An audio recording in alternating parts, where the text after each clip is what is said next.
അപ്പോൾ അത് കഴിഞ്ഞിട്ട് പിന്നെ എനിക്ക് തോന്നി, അപ്പോൾ ഷാഫിക്ക് ഓട്ടോമാറ്റിക്കലി നമ്മുടെ പോർഷൻ കുറയ്ക്കാൻ തുടങ്ങി. കാരണം വെച്ചാൽ സലീമേട്ടൻ ഒരു ഭാഗത്ത് അടിച്ച് കസറിക്കൊണ്ടിരിക്കുകയാണ്. സ്ക്രിപ്റ്റ് ഒന്നും പുറമെ തന്നെ ഒരുപാട് ഇമ്പ്രൂവൈസേഷൻ പരിപാടി നടത്തി സലീമേട്ടൻ ഭയങ്കര രസമായിട്ട് ചെയ്തുകൊണ്ടിരിക്കും. അപ്പോൾ ഞാൻ എന്തോ ഒരു സമയത്ത് ഞാൻ ഷാഫിയുടെ അടുത്ത് പരിഭവം പറഞ്ഞു, ഷാഫിക്ക എനിക്ക് ശരിക്കും ഇത് ചെയ്യാൻ പറ്റിയില്ല.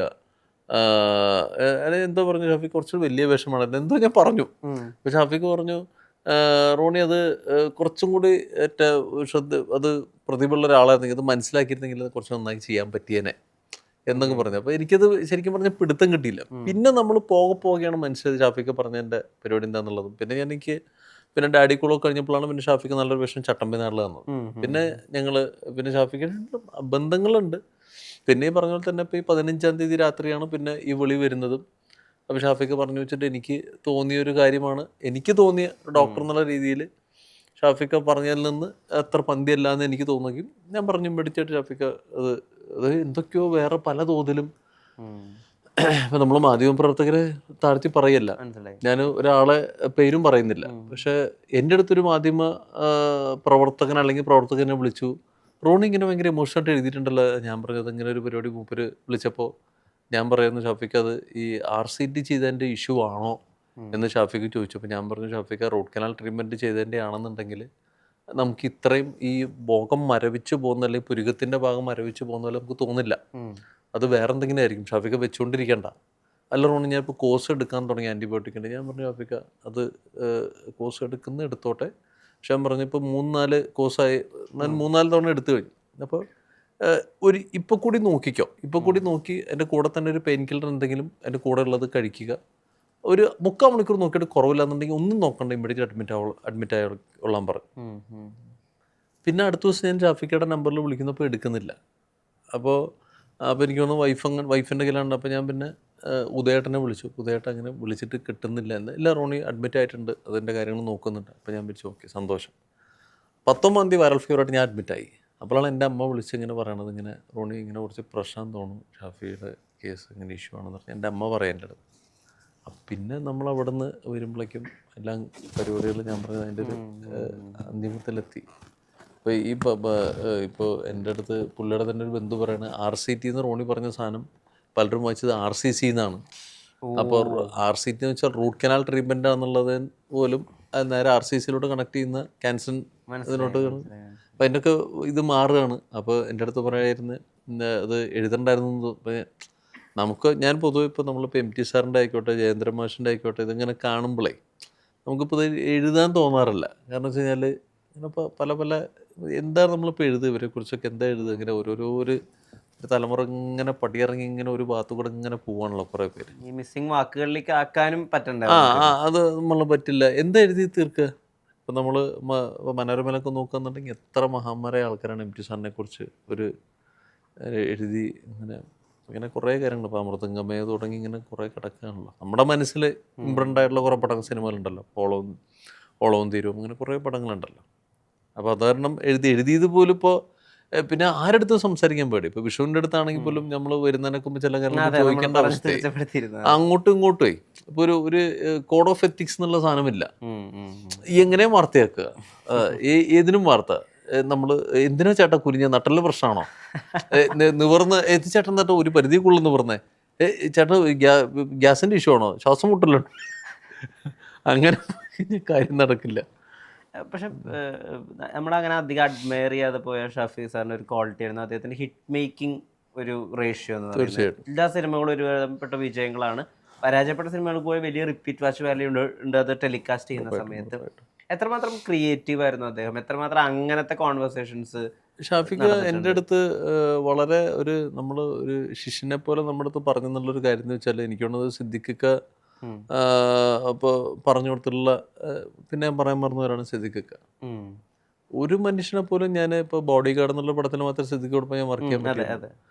ഒരു മനുഷ്യനെ പോലും നമ്മൾ നോവിക്കാതെ പോകുന്നൊരു വ്യക്തി എന്ന് പറയില്ലേ, ഒരാളെ പോലും നമ്മളിപ്പോൾ എത്രയോ ഡയറക്ടേഴ്സ് ശുഭിതരായി പൊട്ടിത്തെറിച്ച് തെറി പറയുന്നത് കണ്ടിട്ടുണ്ട്, അല്ലാത്തവരെ കണ്ടിട്ടുണ്ട്. പക്ഷെ ഇങ്ങനൊരാളെ ഞാൻ കണ്ടിട്ടില്ല. ഇങ്ങനൊരാളെ ഇത്രയും സൗമ്യനായിട്ട്, അത് കുറച്ചൊന്ന് ശ്രദ്ധിക്കണം കേട്ടോ, അതങ്ങനെയല്ല, ഒന്നുകൂടി ഒന്ന് ശ്രദ്ധിക്കൂ. ഇങ്ങനെയൊക്കെ അങ്ങനെ ഒരാളെ ഞാൻ കണ്ടിട്ടില്ല. അപ്പോൾ സിദ്ദിഖൊക്കെ ഷാഫിക്ക് അടുത്ത് പറഞ്ഞൊരു ഗോൾഡൻ മെസ്സേജ് എന്താ വെച്ചാൽ എൻ്റെ അടുത്ത് ഷാഫിക്ക് പറഞ്ഞു വെച്ചാൽ റോണി ഷൂട്ട് ചെയ്യുന്ന പ്രോസസ്സല്ല മാറ്റർ, അതിന് മുമ്പുള്ള ആണ് എനിക്ക് ഏറ്റവും ഇമ്പോർട്ടൻറ്റ്. പ്രീ പ്രൊഡക്ഷൻ മീൻസ് തിരക്കഥയുടെ ആദ്യം അന്ത്യവും അത് ആണ് ഏറ്റവും ഇമ്പോർട്ടൻറ്റ്. അതിനകത്ത് വരുന്ന മൈന്യൂട്ട് ഡീറ്റെയിൽസ് ഓരോ സീനിലും, പിന്നെ ആർട്ടിസ്റ്റ് വെച്ച് നമുക്ക് വർക്ക് ചെയ്യിച്ചെടുക്കണം. പക്ഷെ നമ്മൾ എന്താണ് അതിനകത്ത് ഉള്ളതെന്നുള്ള കാര്യത്തിലൊരു വ്യക്തത വേണം. അപ്പോൾ എപ്പോഴും ഷാഫിക്ക് ഒരുപാട് സമയം എൻ്റെ പ്രീക്കായിട്ട് കളയുമെന്ന് എൻ്റെ അടുത്ത് പറഞ്ഞിട്ടുണ്ട്. ഷാഫിക്കയുടെ ഷൂട്ടിംഗ് ഡേയ്സ് നോക്കുകയെന്നുണ്ടെങ്കിൽ എല്ലാം അങ്ങനെ മേക്കിങ്ങിനേക്കാൾ ഉപരി നമുക്ക് എന്നും റിപ്പീറ്റ് വാല്യൂ വാച്ചിങ് വരുന്ന മൂവീസ്. മായാവി, ഇപ്പോൾ തൊമ്മനും മക്കളും, ഇങ്ങനെ മായാവിയൊക്കെ ഒരുപാട്, ചോക്ലേറ്റ്, ഒരുപാട് സിനിമകൾ. ഞാൻ ജീവിതത്തിൽ കടന്നുപോയിട്ട് കുറച്ച് വ്യക്തികളെ പറ്റി ചോദിച്ചോട്ടെ. ഇപ്പം രാജൻ എന്നുള്ള ഒരു പണ്ടത്തെ പ്രൊഡ്യൂസർ മാത്രമേ ഞങ്ങൾക്കറിയൂ. അത് അറിഞ്ഞതുപോലും റോണിയും ചേട്ടൻ പറഞ്ഞപ്പോൾ മുതൽ. അച്ഛനെ എങ്ങനെയാ മനസ്സിലാക്കിയിട്ടുണ്ടായിരുന്നത്? അച്ഛൻ്റെ തോൽവികളെ എങ്ങനെയായിരുന്നു അഡ്രസ്സ് ചെയ്തിരുന്നത്? അല്ല വിഷ്ണു, തോൽവി എന്നല്ല വിഷ്ണു. എൻ്റെ എന്താ കാര്യം എന്ന് വെച്ചാൽ നമുക്ക് ഈ ഇന്നസെൻ്റ് ആയിട്ടൊരു ഇൻ്റർവ്യൂ വിഷ്ണു കണ്ടിട്ടുണ്ടാവുണ്ടാവും. ഈ സിനിമയിൽ എന്താ കാര്യം എന്ന് വെച്ചാൽ നമ്മൾ പല തരത്തിലുള്ള പ്രൊഡ്യൂസേഴ്സ് ഉണ്ട്. അപ്പോൾ ചിലർ എത്ര പൈസ ഉണ്ടെങ്കിലും ഇറക്കില്ല. ചിലർ ഇത് ടെക്നിക്കൽ ക്വാളിറ്റി അത് ടോപ്പ് ആവട്ടെ, ഇതിന് ഇത്രയും വേണം, ഇത് ഇറക്കിയേ പറ്റൂ എന്ന് ചിന്തിക്കുന്ന ആൾക്കാരുണ്ട്. ചിലർ എക്സ്ട്രാക്ക് ഫോർ എക്സാമ്പിൾ ഒന്ന് പോഷാക്കിയിട്ട് 4 പേരുടെ മുന്നിൽ കാണിക്കുക എന്നുള്ളതിൽ പല മെൻറ്റാലിറ്റിയുള്ള ആൾക്കാരുണ്ട്. ഷോക്കേസ് ചെയ്യുന്നത്. അപ്പോൾ അച്ഛൻ ഇതിൻ്റെ ടെക്നിക്കൽ പരിപാടിയെക്കുറിച്ച് അച്ഛൻ ബോധവാനല്ല. അച്ഛനൊരു തിയേറ്റർ നടത്തിക്കൊണ്ടിരുന്ന ആളാണെന്നതിന് പോലും, ഇപ്പോൾ താവൂസ് എന്ന് പറഞ്ഞ തിയേറ്റർ എത്രയോ വർഷം നടത്തിയതിന് പോലും അച്ഛൻ്റെ ഒരു സുഹൃത്ത് എന്ന് പറയുമ്പോൾ ഇങ്ങനെ ഒരു പരിപാടി ഉണ്ടെന്ന് പറയുമ്പോൾ അച്ഛൻ്റെ പ്രായം എന്ന് പറഞ്ഞാൽ അന്ന് 30കളാണ്. അപ്പോൾ അച്ഛൻ്റെ എന്ന് വെച്ചാൽ പപ്പ ഇങ്ങനെ എടുത്ത് ചാടി അതിലോട്ട് കമ്മിറ്റ് ചെയ്ത് കഴിഞ്ഞ് ഇത് അവിടെ ചെന്ന് കഴിഞ്ഞാൽ ഇന്നെന്താ ഇത്ര ആൾക്കാരുടെ ആവശ്യമുണ്ടോ? ഇപ്പോൾ ഫോർ എക്സാമ്പിൾ ഇപ്പോൾ അവിടെ ഇപ്പോൾ ഒരു 500 ജൂനിയേഴ്സിനെ കാണുമ്പോൾ 500 ജൂനിയേഴ്സ് ആയിരുന്നില്ലല്ലോ നമ്മുടെ ഈ സീനിൽ പറഞ്ഞിരുന്നത്. നമുക്കൊരു 50-70 പേര് മതി എന്നല്ലേ പറഞ്ഞിരുന്നത്. അപ്പം എന്ത് ഇത്രയും പേര്?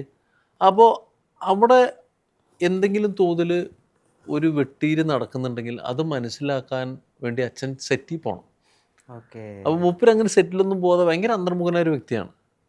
അപ്പോൾ അത് തോൽവികളേക്കാൾ ഉപരി ഈ നമ്മൾ പറയില്ലേ, ഒരു കച്ചവടം നടക്കുമ്പോൾ അത് കൃത്യമായിട്ട് നോക്കുക, അല്ലെന്നുണ്ടെങ്കിൽ അങ്ങനെയുള്ള കാര്യങ്ങളിലാണ് അച്ഛൻ. അപ്പോൾ അത് ഒരു സമയം കഴിഞ്ഞപ്പോൾ പിന്നെ അത് ആർക്കും കടം പറയരുത് എന്നുള്ള ഭയങ്കര പിടിവാശിയുള്ളൊരു മനുഷ്യനാണ്. പറ്റിക്കാതിരിക്കുക അങ്ങനെയുള്ള കാര്യത്തിലൊക്കെ ഭയങ്കര പിടിവാശിയുള്ള. അപ്പോൾ പിന്നെ നമ്മൾ അത് ആരുടെ അടുത്തും ഒന്നും പറയാതെ അത് എത്രയും പെട്ടെന്ന് അത് പല ഷെഡ്യൂളുകളായി.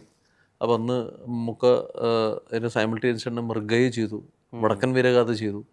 അത് കഴിഞ്ഞ് 3 ഷെഡ്യൂൾ പോലെ 3 4 എനിക്ക് ഓർമ്മയില്ല. അപ്പോൾ അന്ന് ഈ 3 പടത്തിനും കൂടിയാണ് മമ്മൂക്കയ്ക്ക് സ്റ്റേറ്റ് അവാർഡ്. മൃഗയ, മഹായാനം, വടക്കൻ വീരഗാഥ. അപ്പോൾ അന്ന് ഈ സ്റ്റേറ്റ് അവാർഡ് കിട്ടുന്നത് മമ്മൂക്കയ്ക്ക് മാത്രമാണെന്ന് അറിയാതെ ഈ ദൂരദർശനിൽ ഈ സാധനം പറയുമ്പോൾ ഞാൻ വീട്ടിൽ തുള്ളിച്ചാടുക.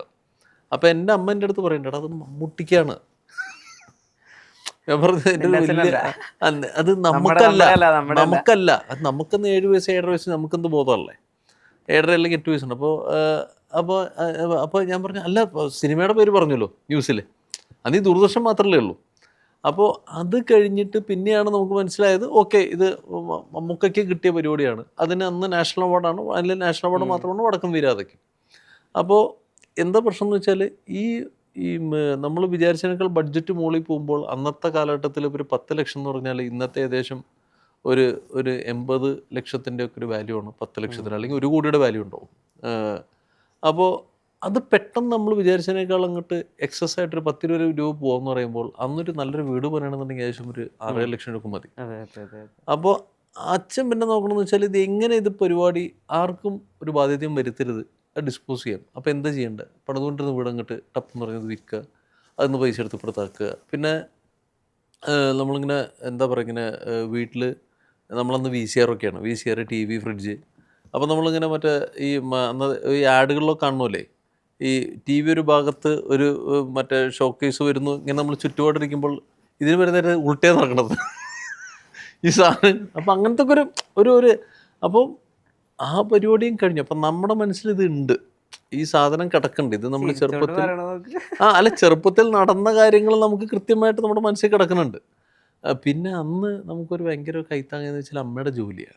അപ്പോൾ അതിൽ അച്ഛൻ ഭയങ്കര നിർബന്ധ ബുദ്ധി ഉണ്ടായിരുന്നു. ചില പഠിപ്പിൽ ഒരു കോംപ്രമൈസും വരുത്തരുത്.